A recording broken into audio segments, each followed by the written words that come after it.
The message came through all communication channels at exactly 1400 hours Earth Standard Time.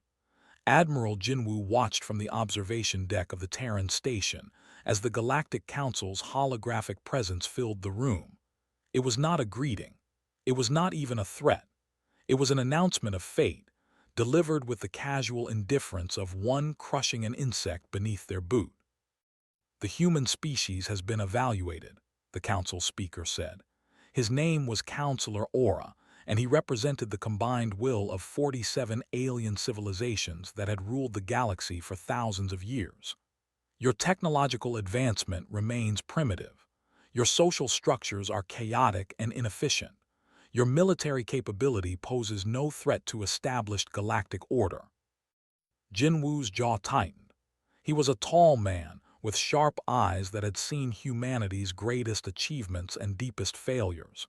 He had commanded the defense fleet for 15 years, and he had never heard his species condemned with such absolute certainty. The counselor continued, "Therefore, the Galactic Council has determined that Earth will submit to protective administration. You will have 6 months to dismantle all military installations. You will hand over control of your 3 outer colonies to military governors, and you will accept a permanent presence in your home system." The hologram paused, as if waiting for applause. Behind Counselor Aura, Jinwoo could see the faces of other aliens. They stood tall and proud, their silver armor gleaming with power. They looked at Earth's representative like a hunter might look at a rabbit it had cornered. The other council members simply looked bored. Earth was not interesting enough to even provoke contempt. "Failure to comply," the counselor finished, "will result in appropriate intervention." The hologram ended. In the observation deck, the silence was complete. Jinwoo stood alone, watching Earth turn slowly below him. His home. 3 billion people who had no idea that their entire future had just been decided by beings they could never hope to fight. Down on Earth, the news spread quickly. Minister Ha was leading the diplomatic corps when the message arrived. She watched it broadcast live to every government, every news channel, every person with a screen. She saw the reactions on the faces of her staff. Shock, fear, anger. Some even showed what looked like acceptance, as if they had always known this moment would come. Dr. Jin was in her laboratory at the Institute of Advanced Research when she heard the news. She was working on quantum communication technology, something humans had developed in complete isolation from alien interference.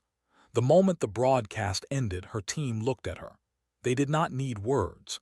She could see the question in their eyes. What happens now? Captain Min-ho was at the colonial outpost on Mars when the message came. He watched from a communication room as thousands of warships appeared in orbit above the 3 human colonies.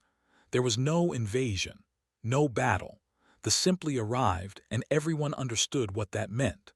The conquest had already happened. The fighting was over before it began. In the streets of Seoul, people gathered around screens and watched as their government was effectively erased.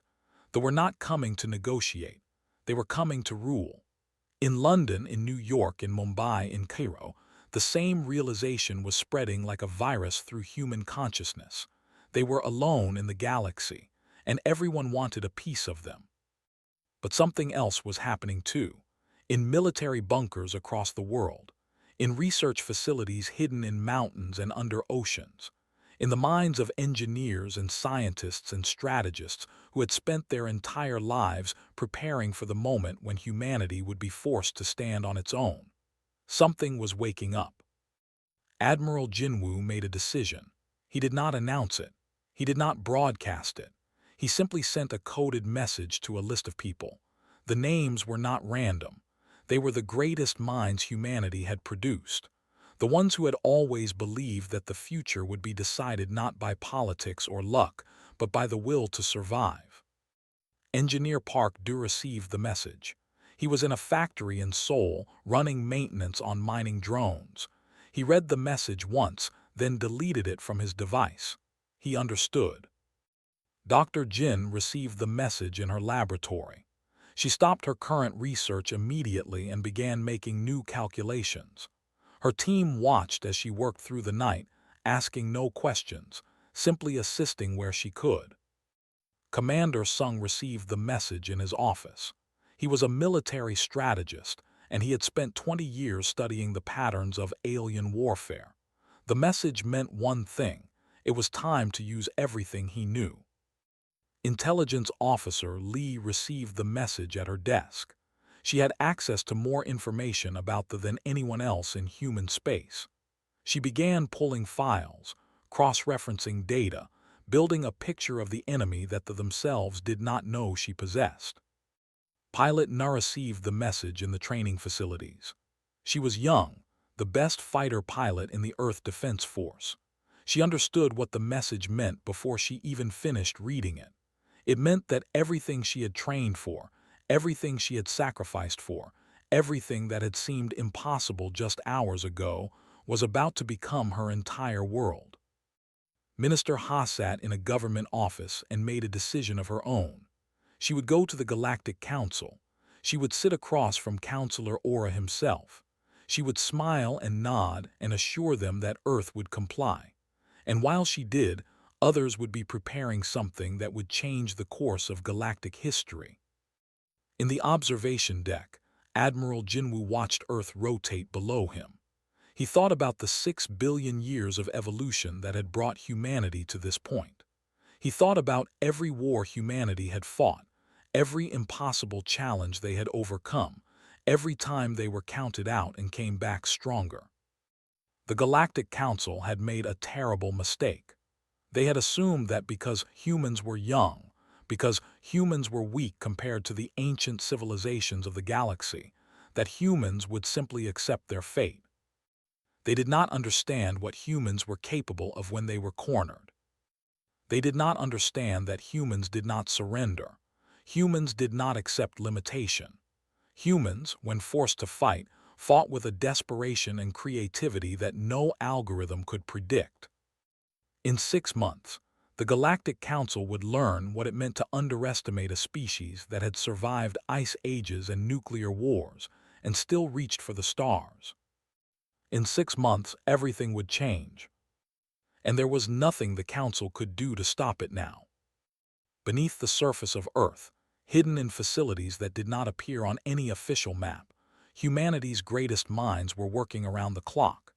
In a bunker 3,000 meters below the Rocky Mountains, Dr. Jin stood before a holographic display that showed the complete military network. The data had been gathered over decades, piece by piece, carefully collected by agents who knew they might never live to see how their information would be used. She worked with an intensity that bordered on obsession. Every moment away from her research felt like a moment wasted. Engineer Park Du was with her constantly, translating her theoretical designs into practical applications. Park was a genius with mechanical systems, the kind of person who could take an impossible idea and make it real with his hands and his mind. Together, they were building something that the Galactic Council had never encountered before. The rely on centralized control, Dr. Jin explained to Park, pointing at the data before them. Every ship is connected to every other ship through a main command center. If one ship makes a decision, it must wait for permission from the command authority before taking action. Park nodded slowly. That makes them slow. Exactly, Jin said. But humans think differently. We make decisions based on intuition, on incomplete information, on things we cannot quantify. An individual human pilot can adapt and improvise in ways that a pilot cannot. They began designing fighters, not ships that could outrun them, not ships that could outgun them, but ships that could think faster than them. Ships that would adapt to every move the enemy made, learning and changing in real time. It was impossible. It had to be. Across the world, Commander Sung was working in a military command center hidden beneath Seoul. He had maps of space spread before him, along with data on every known military installation. His strategic mind was building something magnificent and terrible, A plan so complex that it would require perfect coordination across 6 different star systems simultaneously. "We will need support from intelligence," he told Admiral Jinwoo over a secure communication line. "We need to know every move before they make it." Within hours, Intelligence Officer Lee was in the command center with him. Lee was a woman of average height and unassuming appearance, the kind of person people forgot moments after meeting her. But her mind was a weapon. She had studied them for 15 years. She knew their psychology, their military doctrine, their weaknesses better than she knew her own family. "They always reinforce in the same pattern," she told Sung, pointing at historical military records. "When threatened, they move their reserves here, then here, then here. It is predictable. We can use that." Sung smiled. For the first time since the Council's ultimatum, he felt something like hope. In the training facilities, Pilot Nu pushed her fighter to its limits. She practiced maneuvers that seemed impossible, flying in patterns that no conventional training would have taught her. Her instructors, hand-picked by Admiral Jinwoo, were not teaching her how to fight like a. They were teaching her how to fight like a human. They taught her to trust her instincts. They taught her to improvise. They taught her that rules existed to be broken when survival depended on it.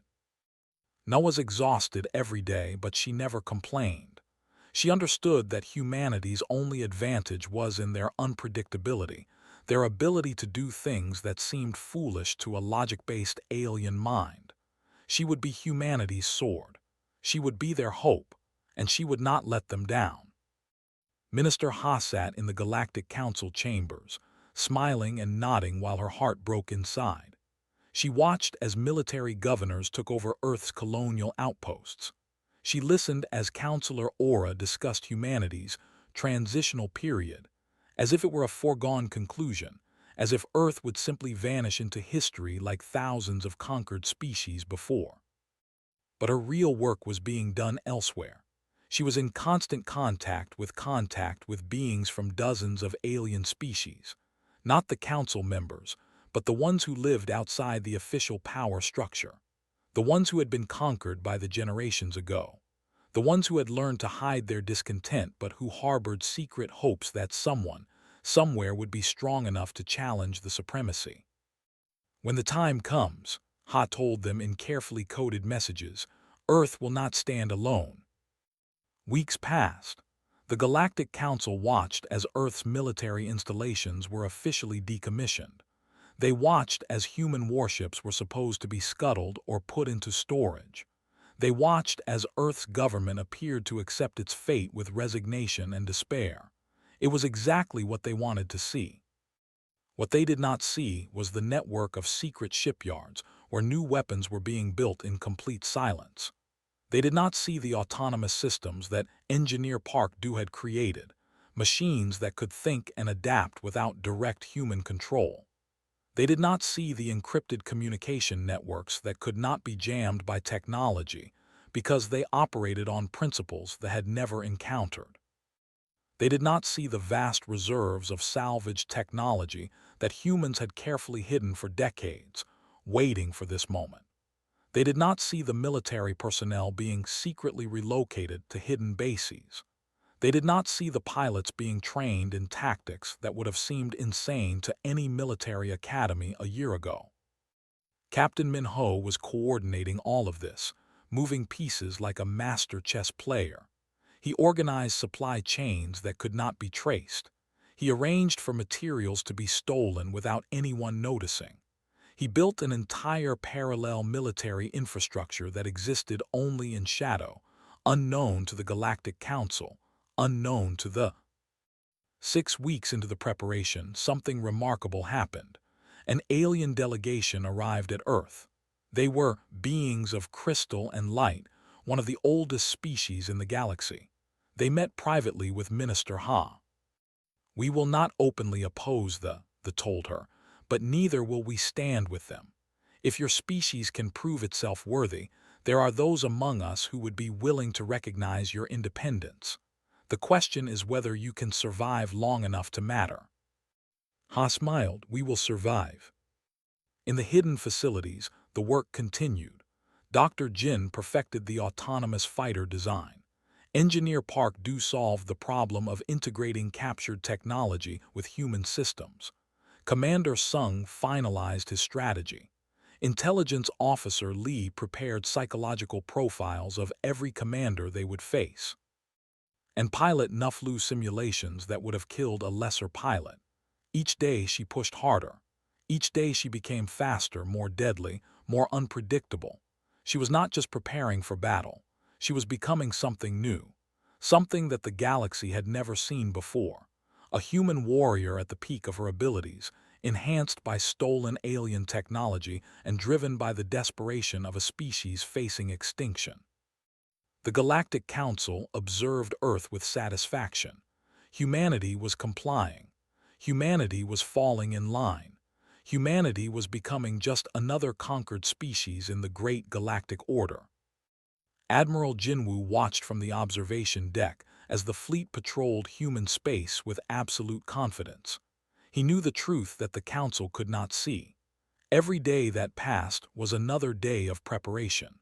Every moment of false compliance was another moment to refine the plan, to test the weapons, to prepare the people who would carry them. Humanity was not surrendering. They were preparing for something the Galactic Council could never have anticipated. They were preparing for retribution. And it would be glorious. The operation began at 600 hours Earth Standard Time, though no human was awake to see the first moments. It was Commander Sung who initiated the sequence from his underground bunker in Seoul. His fingers moved across a control panel, sending a single command through encrypted channels that spanned 3 continents and reached far into space. The message was simple: begin. In the outer reaches of space, 6 separate teams moved simultaneously. The precision was absolute. Everything had been planned down to the second. The first target was the communication relay station orbiting the planet Prime. Dr. Jin's jamming protocols were released like a virus through the station's network. The systems, designed to withstand conventional electronic warfare, had never encountered anything like this. The code did not attack the computers directly. Instead, it hijacked the logic systems themselves, turning the station's own intelligence against it. Within 3 minutes, the station fell silent. The Empire's central communication network was dead.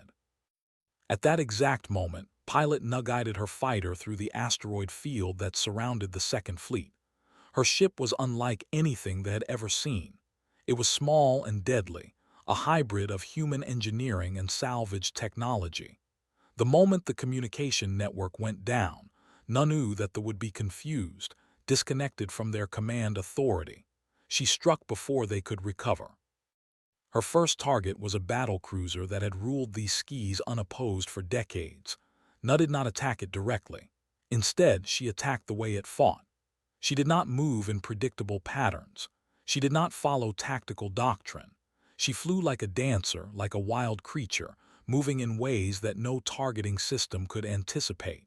Her weapons struck like lightning, and before the commander could even begin to understand what was happening, the battlecruiser was crippled. "One down," Nu said into her communication headset. Her voice was calm, but her hands gripped the controls with fierce intensity. Around her, other human pilots emerged from hiding spaces they had prepared days ago. The sky erupted in violence. Admiral Jinwoo's fleet emerged from behind Jupiter's moon exactly on schedule. The occupation force that had settled into comfortable dominance over human space suddenly found itself facing warships they had not known existed. These were not state-of-the-art vessels. Some of them were decades old, cobbled together from the remains of different ship designs. But they were piloted by humans, and humans were adapting to every defensive move they made. The fleet tried to form traditional battle formations, a strategy that had worked against every other species for centuries. But human pilots did not follow the rules. They flew inside the formations. They attacked from angles that made no sense. They used the terrain of the solar system itself as a weapon, something they had never learned to do. They treated space not as a uniform battlefield but as a complex landscape full of possibilities. They are not following any known tactical pattern, a commander reported desperately to his superiors, not realizing that his communication was being intercepted by Engineer Park Deuce signal processing systems. Their movements are chaotic. Our predictive algorithms cannot compensate. On the colonies, Captain Minho led commando teams against the occupation forces. The had believed that military superiority would guarantee control. They were wrong. Humans knew every cave, every tunnel, every building of their own colonies. They had the advantage of knowing the land in ways that no outsider ever could. When they tried to retreat to their fortified positions, they found the humans already waiting. Minho himself faced the commander on the colony of Outpost 7. The commander was larger, stronger, armored in advanced technology, but Minho did not try to outfight him. Instead, Minho used speed and cunning. He used the environment. He used the fact that humans were small and quick while we're large and slower. He fought like his ancestor warriors might have fought, like humans had always fought when facing superior force, with intelligence, not just strength. The commander fell. Back in the bunker, Intelligence Officer Lee watched the battle unfold in real time. She had predicted where they would move. She had calculated which commanders would panic and which would try to hold their positions. She had prepared responses for each scenario. As the battle developed, she relayed information to the various human forces, guiding them toward enemy weak points, steering them away from danger. The Second Fleet's command ship is moving toward Sector 7, she reported. They will be vulnerable for exactly 4 minutes while their shields recalibrate. Pilot Na, adjust your course now. Na made the adjustment. 4 minutes later, a warship that had survived 3 centuries of warfare exploded into fragments. Reinforcements tried to arrive, but they found their path blocked. Engineer Park Deuce autonomous systems had taken over the space lanes. These were not ships piloted by humans, but intelligent machines that could think and adapt. They had been programmed with everything humanity knew about military tactics, and they had learned more in hours than military schools taught in years. The reinforcements returned back. 40 hours into the operation, something unprecedented happened. A battle station, a fortress in space that had been considered virtually unassailable, requested surrender terms. The human forces had not even engaged it directly. Instead, they had systematically destroyed every ship in its fleet, jammed all its communications, and cut off every supply line. The commander, isolated and desperate, finally accepted that resistance was futile. Admiral Jinwoo personally accepted the surrender.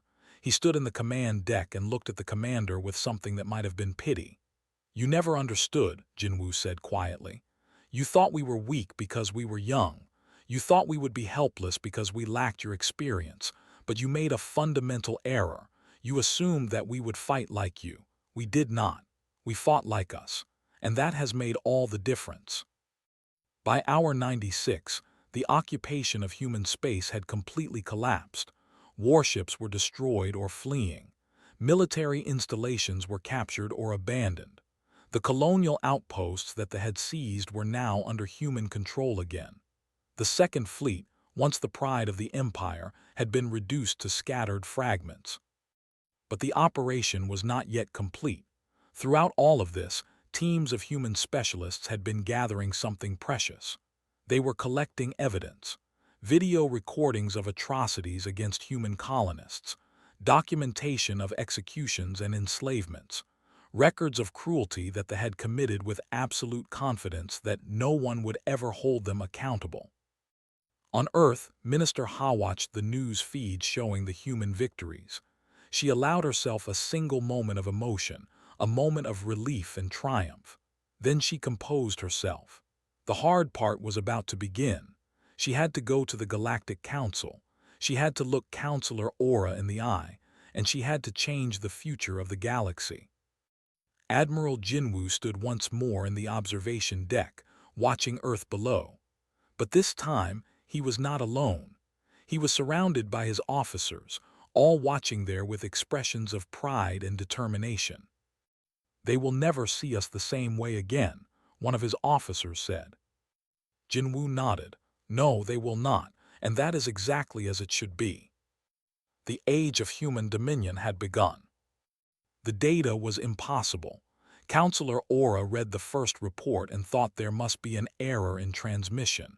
He read it again, then a third time. The words did not change, but their meaning refused to penetrate his consciousness. The Second Fleet has been decimated. Estimate 90% casualties. Around him, other council members received similar reports. Their reactions ranged from shock to fury to something that looked like amusement. The crystalline, who had been conquered by the 500 years ago, seemed genuinely delighted. "This is impossible," said Counselor Aura. His skin had turned a pale gray, a sign of extreme distress among his species. The humans do not possess the technological capacity to engage a major fleet. They do not have the military doctrine. They do not have the strategic knowledge. A younger council member, a representative of the Silicon Collective, spoke up. Yet the reports are consistent and coming from multiple sources. The occupation forces have withdrawn from human space. The humans have captured or destroyed all occupying military units. How? Aura demanded. Tell me how a primitive species with fusion-level technology managed to defeat the supremacy. The answers, when they came, made no sense to him. The humans had used unconventional tactics. They had jammed communications using technology that they had never encountered. They had employed autonomous systems that could think and adapt without direct human control. They had filled their fighters with pilots who did not follow predictable patterns of behavior. In other words, they had stopped behaving like every other species in the galaxy and started behaving like humans. The reports continued to flood in. More ships destroyed. More military installations captured. More evidence of an occupation force that had been completely overwhelmed by an enemy they had considered beneath notice. High Command demanded an emergency session of the Council. The Supreme Commander of the military appeared via hologram, his expression one of pure rage. This is an act of war against the supremacy and against the authority of the Galactic Council itself. We demand immediate authorization to deploy our full military forces to crush this rebellion. Counselor Aura looked at the hologram with an expression that was hard to read. The Council will take this matter under consideration. Behind the polite words was a simple truth. The Council was afraid. If the who had dominated the galaxy for centuries could be challenged and defeated by a species they had dismissed as primitive, then what did that mean for the order of the entire galaxy? Before the Council could make any decision, a message arrived that changed everything. It came through all diplomatic channels simultaneously. Minister Ha requested an immediate audience with the Galactic Council. The council chambers fell silent as Ha entered. She was alone, which was remarkable. Normally, a diplomatic delegation would include guards, advisors, and support staff. Ha walked across the vast chamber with nothing but her own presence. Counselor Aura rose to greet her, though the gesture seemed more threatening than welcoming. Minister Ha, you come before this council at a time of great crisis. No, Ha said calmly, walking to the center of the chamber. You are experiencing a time of great crisis. I come before this council to inform you that the crisis has been resolved. She reached into a small case she carried and removed a data crystal. It was small, unremarkable, but every being in the chamber understood its significance. She placed it on the central table with deliberate care. That crystal contains video evidence, Ha began, her voice steady and clear. Complete recordings of every atrocity committed by the occupation forces in human space. You will see executions. You will see enslavements. You will see torture. You will see everything that they did to my people, with the belief that no one would ever hold them accountable. A murmur ran through the council. The High Commander's holographic form began to flicker with rage. Ha continued without pause. The occupation is terminated. All military forces have been expelled from human space.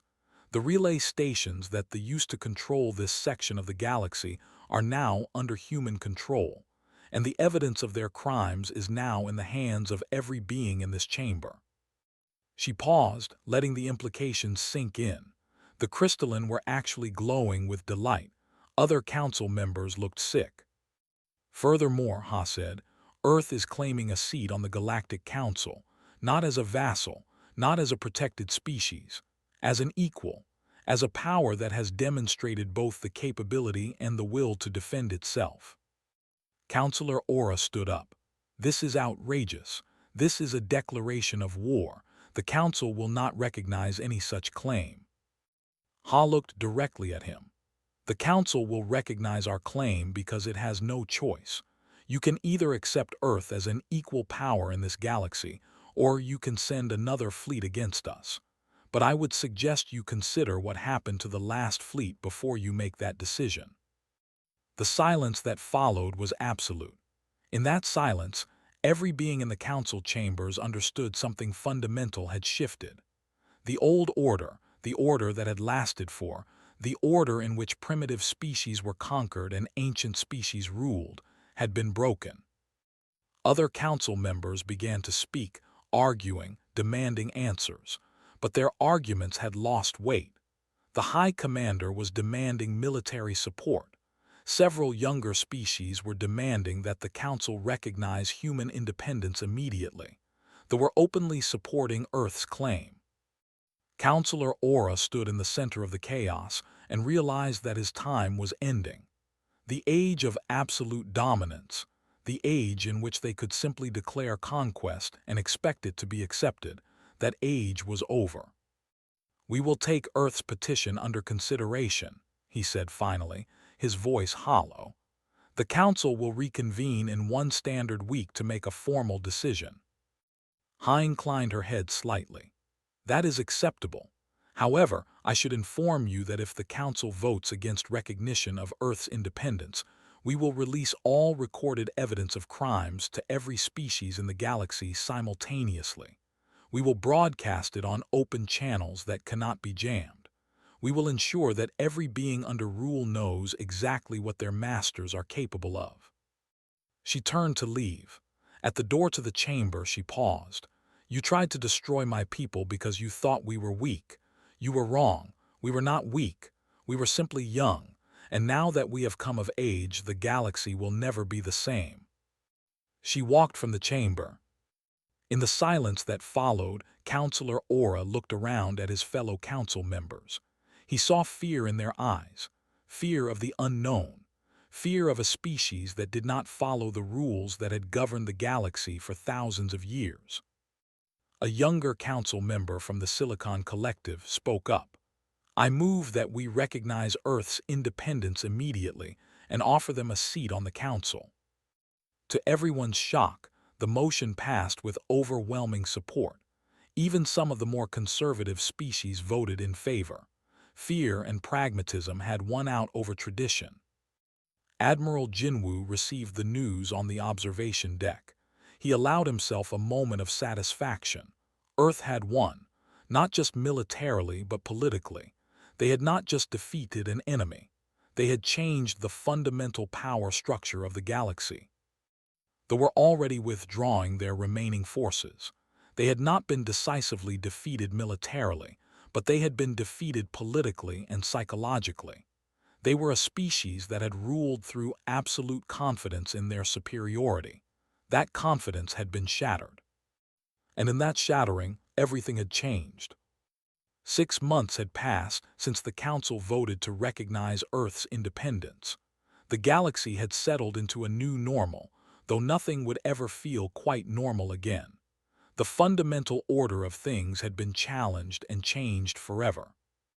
Minister Ha sat in the Galactic Council chambers, occupying a seat that had been created specifically for Earth. The seat itself was smaller than the seats and the oldest species' seats, but Ha did not care about symbolism. She cared about being in the room when decisions were made. She cared about having a voice when the future was being determined. Around her, the council conducted its business. Some things had changed. There were now security measures to prevent any single military power from dominating others. The evidence of crimes had been released, and several of their highest commanders were facing galactic trials for war crimes. The supremacy was over. But other things remained the same. The ancient species still carried great weight in council decisions. Resources were still unequally distributed. There was still much work to be done. Ha was not naive enough to think that one victory had solved everything. But it was a beginning. Admiral Jinwoo had been appointed to the Committee on Military Affairs. It was a position of great responsibility and great respect. He consulted with militaries across the galaxy on defense strategies. More importantly, he made sure that no power ever again believed they could simply conquer others with impunity. The age of easy conquest was over. Dr. Jin's research papers on autonomous systems had become the foundation of a new field of study. Universities across 5-star systems now studied her work. She had been offered positions at the most prestigious research institutions in galactic space, but she had chosen to stay on Earth, leading the Institute of Advanced Research and training the next generation of human scientists. Engineer Park Du had something even more remarkable happen to him.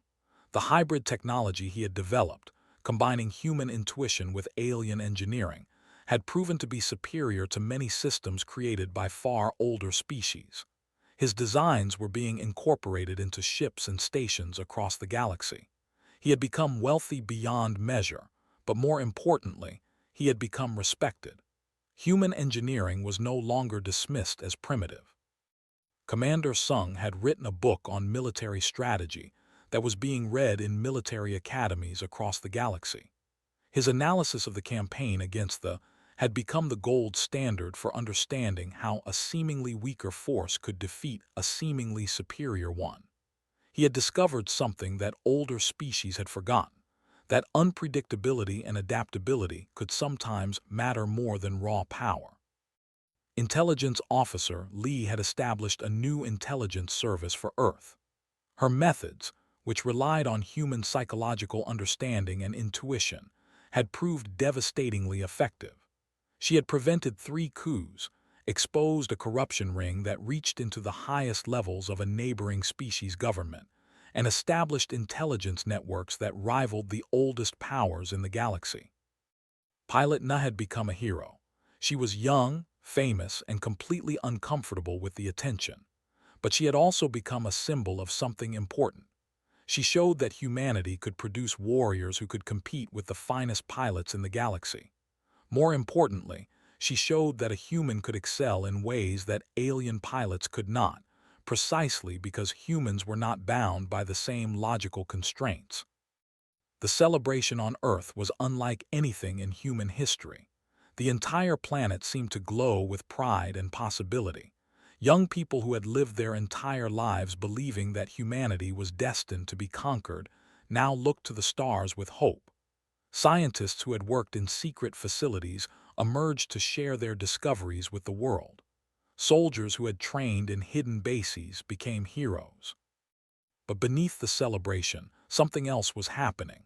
Humanity was beginning to understand what they had actually accomplished. They had not just won a military victory. They had fundamentally changed the way the galaxy worked. They had proven that age and technology were not the only factors that mattered. They had proven that creativity, determination, and the will to survive could overcome seemingly impossible odds.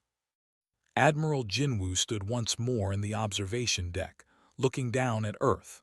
He was older now, and the months of intense preparation and conflict had aged him further, but his eyes were bright with hope. A young officer approached him.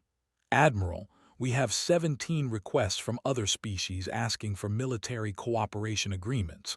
They want to align with Earth. They say they feel safer knowing that a power like Earth exists." Jinwoo nodded slowly. This was the true victory. This was the moment that mattered most. Humanity had not just defeated they had changed how the entire galaxy thought about power and strength. They had shown that there was more than one way to be powerful. Dr. Jin was in her laboratory, working on new projects with her team.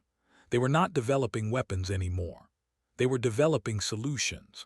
Solutions to problems that had plagued the galaxy for centuries. She had been approached by the silicates and 3 other ancient species, all asking for her help in solving scientific problems that their own researchers had been unable to solve. "Why do you think they come to us?" one of her younger researchers asked. Jin smiled. "Because we solved a problem that seemed unsolvable. Because we did something they thought was impossible. Because we reminded them that sometimes the answer comes not from following the established rules, but from breaking them in the right way. Now they think maybe we can help them break their rules too." On Mars, the human colony that had been under occupation was being rebuilt. The people who lived there had seen the worst of what alien occupation meant. They had seen cruelty and oppression, but they had also been liberated, and now they were living proof of human resilience. Captain Min-ho was appointed as the governor of Earth's colonial territories. He had shown that humans could not just survive in alien space, but could thrive. More importantly, he had shown that humans could make decisions about other humans' welfare. Leadership itself had been something that the galaxy assumed only the ancient species could do well. Min-ho was proving that assumption wrong. The message came from the government 6 months after the council vote. It was not a formal communication.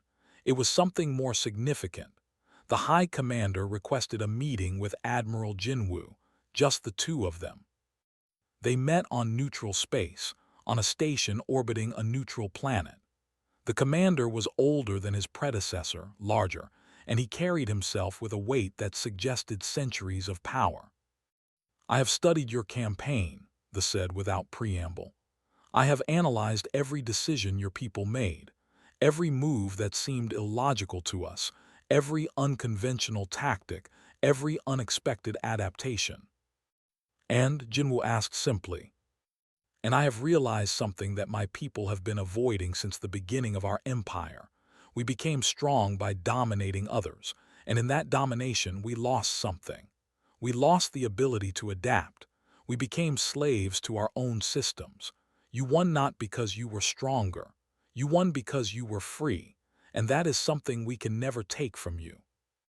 He extended a hand in the alien gesture of respect. "I come to tell you that the supremacy is no longer seeking to control human space. We accept your position, and I am here to say, unofficially, that there are those among my people who wonder if perhaps there is something we might learn from yours." Jinwoo grasped the extended hand. "Then perhaps our 2 species might find a path to friendship." Back on Earth, the night sky was full of stars just as it had always been. But those stars now meant something different. They were not the territory of distant, superior powers. They were the frontier. They were the future. And they belonged to humanity just as much as they belonged to anyone else. Minister Ha looked up at those stars from her home in Seoul. She thought about how close humanity had come to extinction. She thought about how quickly everything had changed. She thought about the people who had made that change possible. The age of human submission was over. The age of human dominion had begun, and there was no power in the galaxy that could stop it now. Across the solar system, in bases and ships and research facilities, humans were working on new projects. Some were military, some were scientific, some were diplomatic. They were not trying to conquer. They were not trying to dominate. They were simply trying to build, to create, to reach for something greater than themselves. And in that reaching, they were building something magnificent, something that would reshape the galaxy for centuries to come. The Galactic Council had tried to erase humanity. Instead, they had awakened it.